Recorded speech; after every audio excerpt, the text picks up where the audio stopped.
কালকের আমাদের অন্তর্বর্তীকালীন সরকারের নীতিগত সিদ্ধান্ত, জাতিসংঘের মানবাধিকার কমিশন সংক্রান্ত সেই সিদ্ধান্তকে হেফাজতে ইসলাম প্রত্যাখ্যান করছে।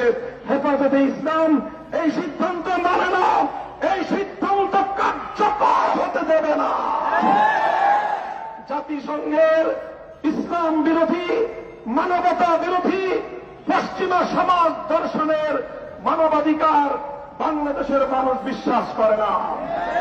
এদেশের মানুষ ধর্মপ্রাণ মানুষ, ধর্মপ্রিয় মানুষ, ইসলাম প্রদত্ত, সৃষ্টিকর্তা আল্লাহ প্রদত্ত মানবাধিকারের মৌলিক কনসেপ্টকে দিয়েই দেশ এবং জাতির আগামী ভবিষ্যৎ গড়ে তুলতে চায়।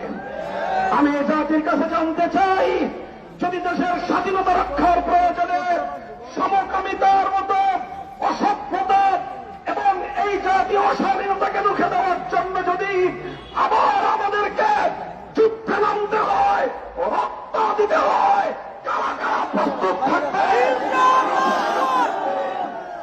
ইনশাআল্লাহ এখনই হেফাজতে ইসলামের পক্ষ থেকে বিক্ষোভ মিছিলের কার্যক্রম শুরু হবে। শান্তিপ্রিয়